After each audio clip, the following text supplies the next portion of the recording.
Doctor Tobón, muchas gracias por acompañarnos. Tiene usted la palabra. Mm. Un cordial saludo, es para mí muy emocionante estar con ustedes en este importante congreso y poder mostrarles una metodología que yo vengo desarrollando a lo largo de 25 años, que es la metodología de la investigación inversa y que básicamente consiste en lo que dice el título de Zero Scopus Cum. Esa es mi apuesta. Eso es lo que estoy proponiendo. No ir publicando por niveles como estamos acostumbrados en Latinoamérica. Comencemos a publicar en la revista de la facultad, presentemos una ponencia en un congreso, pasemos a publicar de pronto un artículo en una revista de Latindex, un capítulo de libro con otros, otra memoria de congreso, otra memoria del congreso, y por ahí a los 10 o 15 años de pronto un artículo Scopus Q4, quizás Q3, y de pronto ya cuando tenemos mucha experiencia y necesitamos avanzar, vamos a Q1. Lo que yo estoy proponiendo es pasar directo a Q1, siendo estudiantes. Porque yo también, cuando fui estudiante, pasé directo de cero a Scopus. En ese momento no fue Q1. En ese momento era una revista en Q2, siendo estudiante de licenciatura. ¿Se demoró mucho tiempo para que saliese mi artículo? Sí, porque en esa época los artículos duraban años en el proceso de revisión, pero lo hice a partir de la investigación que desarrollé en la licenciatura. Entonces, esta metodología a partir de mi propia experiencia, que en la cual yo identifiqué que para uno lograr alto impacto científico, pues uno lo que debe hacer es estudiar lo que ya es exitoso, lo que ya está generando impacto. Y entonces, cuando hablamos de investigación inversa, a lo que nos referimos es a estudiar qué es lo que hace que los artículos Scopus Q1 tengan impacto, cómo se estructuran, qué plantean, cuál es su lenguaje, cómo abordan la brecha en el conocimiento, por qué son innovadores, por qué son originales, por qué se les considera que están haciendo contribuciones al conocimiento científico. Y entonces, con base en eso, estructurar nuestro proyecto de investigación. De tal manera que nuestro proyecto de investigación cumpla con los criterios que se estén abordando en los artículos Scopus Q1 del área. Entonces, vamos a hacer una investigación sobre cómo la interacción con voz a través de la inteligencia artificial podría ayudarnos a desarrollar áreas de nuestra personalidad. Perfecto. Pero entonces primero revisemos cómo se está abordando el tema entre inteligencia artificial y personalidad o factores emocionales en los artículos Scopus Q1. Y luego estudiemos uno o dos o tres artículos Scopus Q1 de alto impacto que tengan un nivel elevado de citas.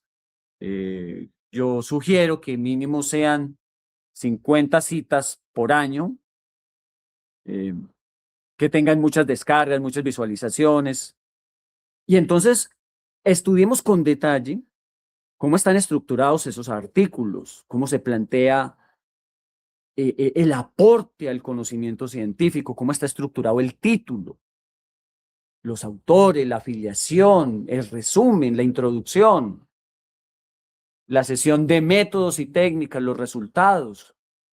¿Cómo es que se relacionan los resultados con el método y con la introducción? ¿Cómo está estructurada la discusión? ¿Cómo se aborda?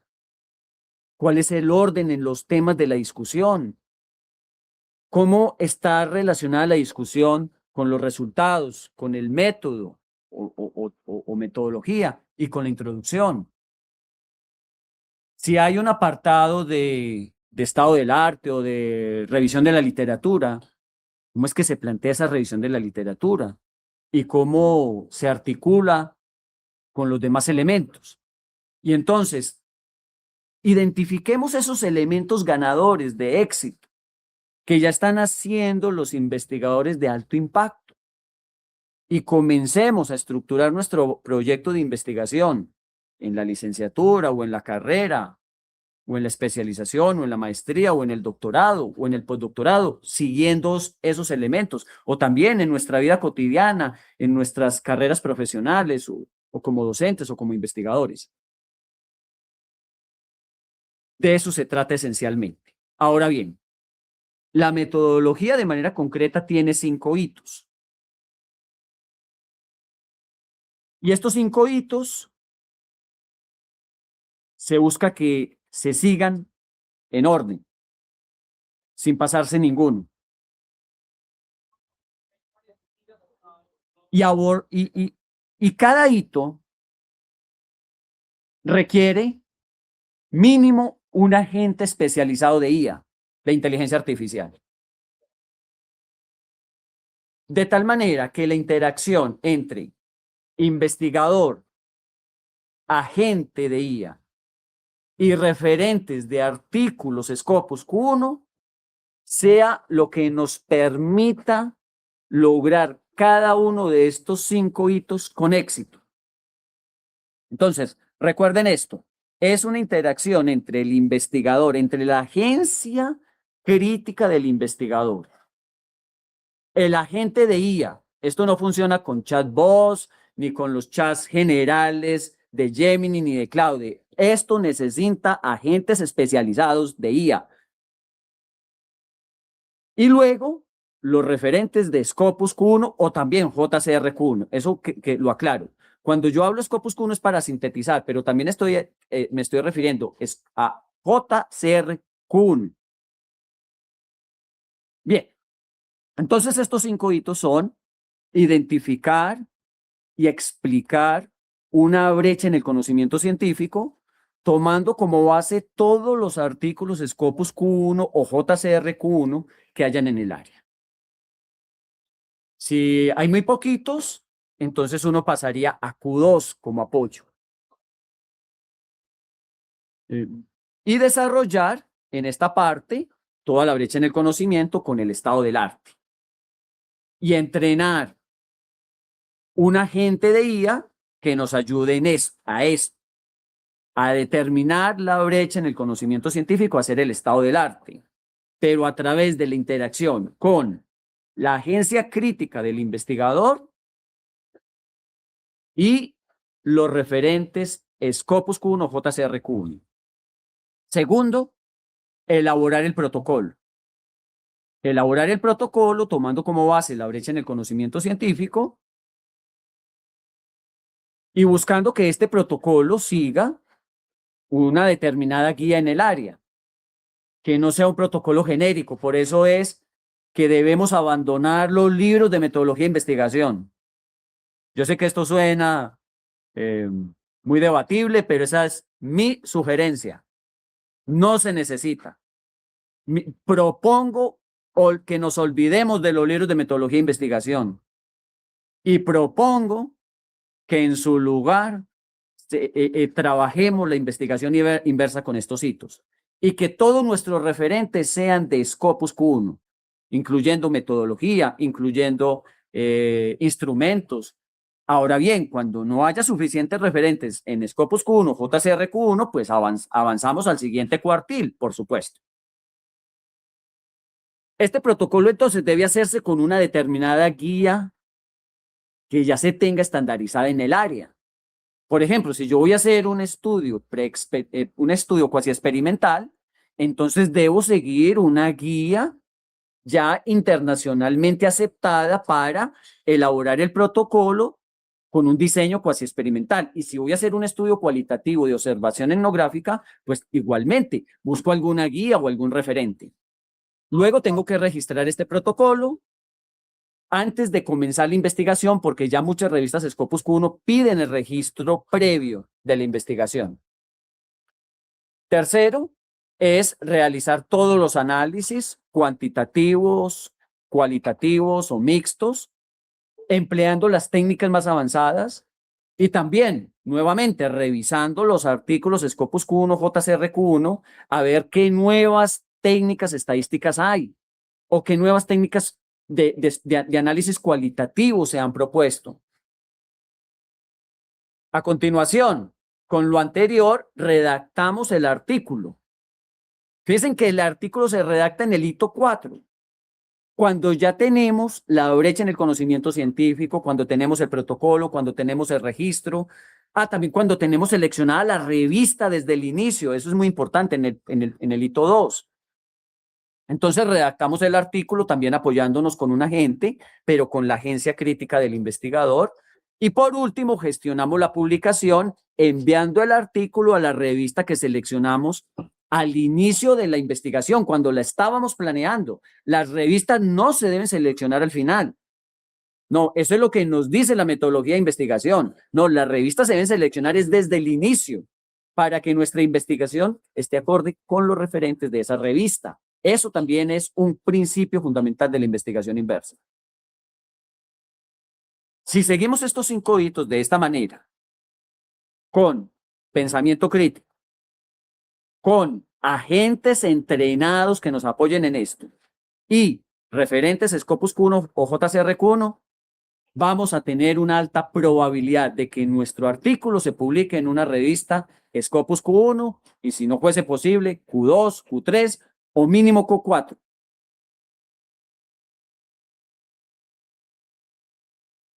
Ahora bien, ¿qué es la investigación inversa en sí?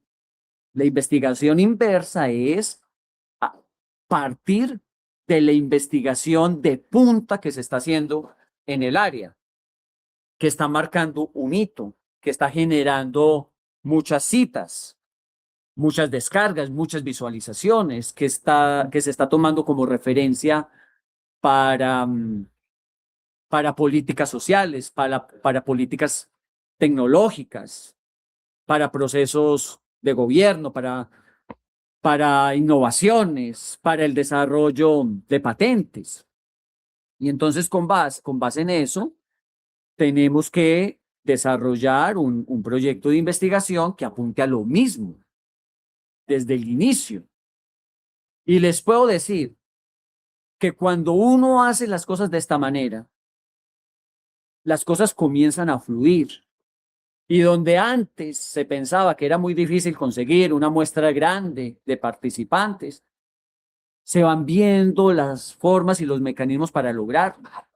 O cuando antes no era posible conseguir determinados equipos, al revisar qué están haciendo otros que están publicando en Scopus Q1, uno encuentra soluciones o alternativas. Entonces se te abre el mundo, se te abren las posibilidades. En la investigación inversa, entonces, buscamos que desde el inicio se seleccione la revista y que todo esté en función de la revista, pero no con base en las políticas editoriales de la revista. Eso no sirve de mucho, sino con base en los artículos que efectivamente está publicando la revista. Yo sugiero tomar como referente los artículos de los últimos 6 meses y no es necesario muchas veces seguir todos los artículos, sino uno o dos, los mejores. También a veces podemos seguir artículos de otras revistas Scopus Q1 que nos ayuden a trabajar determinados puntos.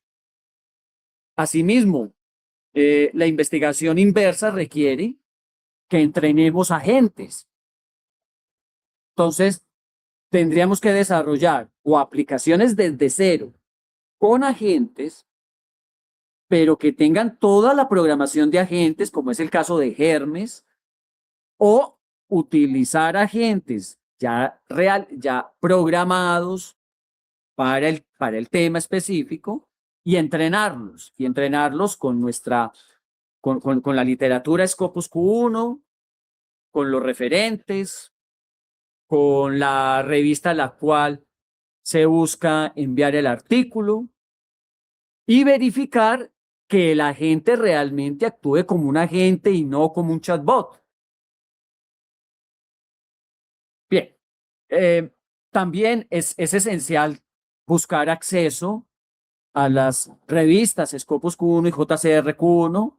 En Latinoamérica todavía tenemos muchas limitaciones, pero esto también se puede subsanar entrenando un agente para que nos ayude a buscar directamente en las revistas, sin depender ni de las opciones de pago de Scopus o de JCR. Entonces, un agente que busque en las revistas, que haga minería especializada para revisar la literatura. A mí me preguntan mucho, bueno, y los libros de metodología e investigación, además de esto, de ser genéricos, ¿qué otros problemas tienen? Pues tienen muchísimos problemas, porque los libros de metodología e investigación generalmente te están mostrando una serie de cosas que hoy día no se toman en cuenta realmente para que un artículo Scopus Q1 se publique perdón, para que un artículo se publique en una revista Scopus Q1. Por ejemplo, la pregunta. O sea, muchos libros de metodología e investigación se enfocan en la pregunta, pero realmente los artículos que se publican en Scopus Q1 se enfocan es en la brecha del conocimiento. Es decir, en detectar qué es lo que falta por conocerse para que el artículo sea innovador, no en cómo se formula la pregunta, no en cómo se formulan los objetivos. Es más, muchos artículos Scopus Q1 tienen un objetivo general o una pregunta general.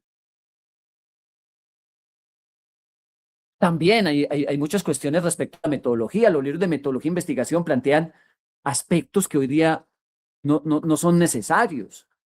Entonces, con mucha frecuencia estos libros de metodología e investigación lo que hacen es desenfocarnos de la meta y yo por eso recomiendo ni siquiera tomarlos como referente, ni siquiera revisarlos. Así es. Yo nunca hice ningún curso de estos o seguí libros de metodología e investigación mejor. Yo nunca he seguido un libro de metodología e investigación. Eso sí lo dejo claro. Quizás de pronto algún curso o algún curso pues en la licenciatura porque estaban programados, sí. Pero que yo haya seguido el curso en la redacción de un artículo o en la planeación de un proyecto, no. Desde que yo comencé a investigar en mi licenciatura, yo comencé a planear mi proyecto de investigación, era revisando los artículos ya publicados en las revistas de mayor impacto, de mayor conocimiento en mi área. Ahora bien, esto necesita un investigador con pensamiento crítico, que esté tomando decisiones, que esté coordinando, analizando, evaluando, auditando y también aprobando, y que se forme en cómo programar o entrenar agentes. Esta es una necesidad urgente, urgente, porque si no tenemos agentes es muy difícil que hoy día podamos tener alto impacto en la publicación de artículos en Scopus Q1 con agilidad y como debería de ser.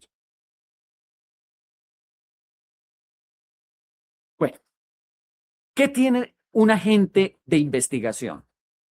Un agente de investigación no es el típico chatbot que responde preguntas o que se basa en la información acumulada o en el aprendizaje. Un agente de investigación es aquel al cual se le da un propósito y trabaja hasta lograr ese propósito, pudiendo buscar información en diferentes fuentes, pudiendo evaluar sus propias tareas, incluso haciendo correcciones. Y para poder hacer esto tiene memoria de trabajo, tiene autonomía, considera la retroalimentación que le va dando el usuario, tiene memoria persistente y también una trazabilidad, es decir, puede indicar exactamente por qué tomó todas las decisiones. Y el agente busca que el investigador revise y que también tome decisiones en el proceso. Ahora bien, ¿qué es lo que hace que realmente un agente sea un agente? Pues la autonomía, el trabajar con propósito, la memoria, el aprender a partir de la interacción con los usuarios, el aprendizaje por refuerzo. Cuando el investigador dice que el trabajo le gustó o no le gustó, ahí va aprendiendo el agente. Y cuando ofrece una trazabilidad detallada de todo. Ahora bien, veamos una pequeña síntesis de cada uno de estos hitos y luego estoy atento a vuestras preguntas. Hito 1. Determinar una brecha científica real. Entonces, para esto, pues tenemos que revisar la literatura en Scopus o en JCR, comenzando con los artículos que están publicados en el cuartil 1 y enfocarnos solamente en esos. Y si no hay el suficiente número, por ejemplo, 15 o 20, yo generalmente sugiero que para la brecha del conocimiento sean 15. Pues si no hay ese número, a veces también podríamos trabajar con 10. Pues explorar en cuartil 2 e integrar. ¿Cuáles son los factores de éxito de determinar bien la brecha en el conocimiento científico? Que la brecha no sea trivial, que responda a un debate vigente, que esté acorde con las tendencias, que esté, que lo que se va, que lo que vaya, que la brecha también responda a necesidades, que responda a un análisis prospectivo a 5 o 10 años, que tenga claridad de toda la trazabilidad de cómo fue establecida esa brecha, es decir, cuáles fueron los artículos que se revisaron, qué se detectó en cada uno de los artículos, qué no se detectó, y tener eso muy bien establecido. Entonces, para esto, pues tendríamos que o crear o entrenar un agente que nos ayude a hacer las búsquedas, a detectar vacíos y también a establecer relaciones entre esos vacíos con tendencias y proyecciones a 5 y 10 años, analizando otras fuentes. Hito 2. Protocolo, registro y revista Q1. Como ya les había dicho al inicio, hay que elaborar el protocolo de manera profesional, siguiendo una determinada guía en el campo. Y si la investigación es muy específica y todavía no hay guía, pues seguir el modelo que más se acostumbre en el área. No seguir un diseño genérico como los que se plantean en los libros de metodología e investigación. Realizar el protocolo, revisarlo con pensamiento crítico, buscar que lo revise algún colega, analizar con el agente de IA que hayamos creado o entrenado cuáles podrían ser las dificultades para implementar el protocolo respecto a recursos, respecto a posibles cambios, qué habría que mejorar en el protocolo. Y también le podemos pedir a la gente de IA que nos ayude a hacer un borrador del protocolo con la información que tenemos para que se ajuste a una determinada guía, de tal manera que el investigador no tenga que hacer ninguna tarea de completar formularios ni formatos, ni tampoco de seguir ninguna norma, ni seguir las normas APA, ni seguir las normas de Vancouver. Hoy día los investigadores ya no tenemos que enfocarnos a eso porque eso quita mucho tiempo. Tenemos que dedicar ese tiempo a pensar, a proyectar. Todo eso se lo tenemos que dejar a la gente. Pero no es que la gente nos va a redactar el protocolo y ya lo vamos a subir a una plataforma especializada de protocolos en el área. No, vamos a revisar el protocolo, lo vamos a mejorar, lo vamos a complementar o incluso lo vamos a desechar. Y ya cuando lo hayamos revisado y lo, y lo tengamos verificado, Entonces podemos apoyarnos en un agente para registrar ese protocolo en una determinada plataforma, por ejemplo, OSF, o la que mejor responda al diseño metodológico del protocolo. Esto es fundamental hacerlo antes de empezar el estudio, porque hoy día ya muchas revistas Scopus o JCRQ1 solicitan el protocolo antes del estudio para tener confianza de que esto no fue una cosa de la IA, porque hoy la IA ya prácticamente puede hacer todo esto.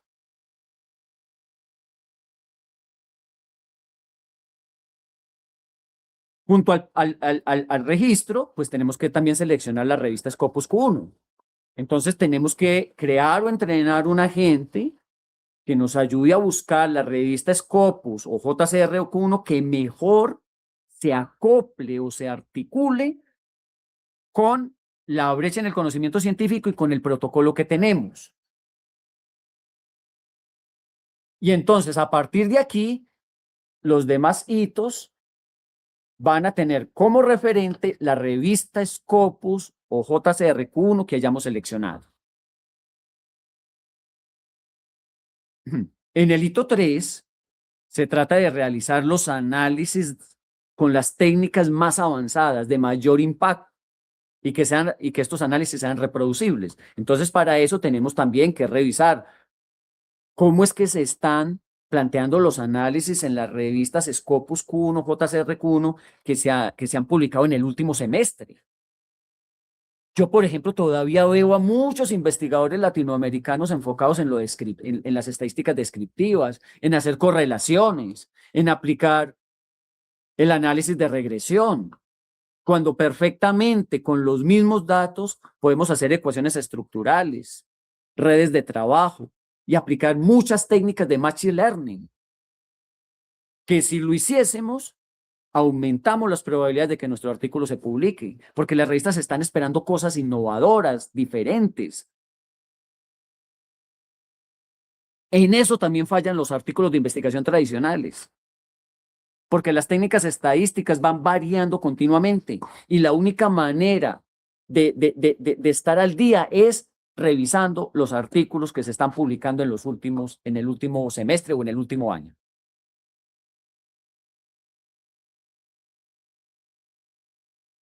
El hito 4 es redactar un artículo. Entonces tenemos que crear o entrenar un agente que nos ayude a redactar el artículo conectando todos los datos y llevando a cabo de manera sistemática el proceso de trazabilidad. Y nosotros como investigadores ir revisando, modificando, quitando, agregando nuevas fuentes, desechando, redactando de nuestra parte y luego pidiéndole a la gente que nos ayude a mejorar la redacción. En fin, hay muchas opciones, pero siempre es un proceso de interacción entre el investigador con pensamiento crítico, el agente entrenado y los artículos Scopus Q1, JCR1. Fíjense que yo solamente he hablado de artículos. En casos especiales podemos seguir capítulos o libros, pero también publicados en Scopus. A no ser que sea un libro o un capítulo altamente relevante en el área que no esté publicado en Scopus, porque haya sido la semilla del proceso. Y por último, hay que estudiar las normas de la revista y mirar cómo es que solicitan los diferentes archivos y preparar todos los archivos. Hoy día una revista Scopus o JCR1 en general pide varios archivos. El archivo con el artículo donde no se puede identificar a los autores, el registro del protocolo, la aprobación del comité de ética, que también se debe hacer antes de comenzar la investigación, figuras, incluso hasta videos, incluso hasta podcasts, permiten algunas, etcétera. Mi recomendación es configurar el set de archivos lo más completo posible, sin ningún error, que a la primera todo vaya bien. No subamos las cosas a ver qué nos dicen en la revista, no, subamos todo con excelencia. Y busquemos también crear un agente o entrenar a un agente que nos ayude en este proceso. en todo este proceso de completar los formularios, de subir los archivos y de hacerle seguimiento a la publicación, que es donde esto toma mucho tiempo, que es un tiempo valioso para los investigadores. Bueno, en definitiva, esta es una mirada de la investigación. Les invito a que la contemplen y que puedan publicar vuestro próximo artículo en esta área de ciberseguridad, de inteligencia artificial, de agentes en Scopus Q1 con éxito. Hasta pronto y quedo atento a vuestras preguntas o comentarios.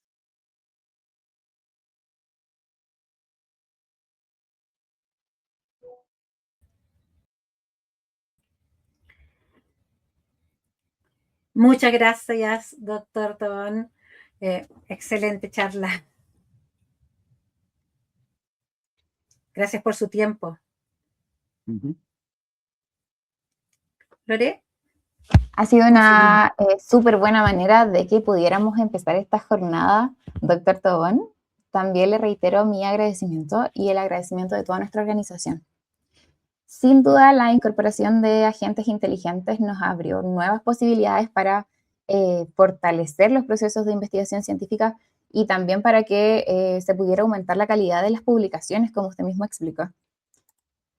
Queremos dar paso a nuestra moderadora, Daniela, para la ronda de preguntas. Así es, llegó el momento que estábamos todos esperando, que es la ronda de preguntas. Así que estamos esperando que vayan dejando sus consultas para ir respondiendo. Pero ya ha aparecido. Rodrigo Riquelme pregunta, ¿es posible acceder a Scopus al ser una persona natural o empresa privada? No, no es posible, se necesita, no hay una, esto no es gratuito, ni Scopus, ni WebOSign son gratuitos, son plataformas de pago y se necesita una suscripción institucional. Entonces, se requiere que una universidad o el centro de investigación te dé un usuario y contraseña. Una empresa también puede hacer la gestión con Scopus o con WebOSign, pero a través del pago de la licencia. ¿Qué estamos planteando nosotros? Que si no se tiene el acceso a Scopus o a JCR por convenio institucional o porque un amigo nos preste el usuario y contraseña, que también es algo deseable, pues buscarlo con un agente. Crear o entrenar un agente experto en buscar los artículos Scopus o JCRQ1 referidos a nuestro tema. Y este agente pues tendría que tener la capacidad de buscar en Internet y de hacer minería de datos y de ingresar a múltiples y de buscar las revistas y ingresar a todas ellas y tomar nota de los artículos y descargarlos y guardarlos en una base de datos. O por lo menos tomar nota de los metadatos básicos, título, resumen, autores, citación, y agregar el link a la revista o el DOI, mejor el DOI. Y especificar si se tiene acceso al texto completo o no. Eso es de bastante ayuda. Perfecto, doctor. Continuemos. Aquí hay otra, de José Rojas Zambrano. Y una duda, ¿no considera que si con ayuda de la IA, el elaborar el Scopus Q1 se vuelve algo al alcance de cualquiera? ¿Esto le quitaría mérito a ese tipo de publicación? ¿De quién es el mérito? ¿IA? Bueno, pues ojalá esto fuera común. Esto todavía está al alcance de muy poquitos en el mundo. Publicar en Scopus Q1 es uno de los mayores logros que uno pueda tener como investigador o como profesional. Y es una carta abierta, incluso aunque uno no sea investigador. Es una carta de peso muy fuerte, porque da cuenta de que estamos trabajando con seriedad, con sistematización, con rigurosidad, con profundidad. Ahora bien, por supuesto que la publicación de artículos se está convirtiendo en algo más común, más fácil de hacer con la IA. Y por ende, a lo que tenemos que colocarle el peso es a la investigación en sí.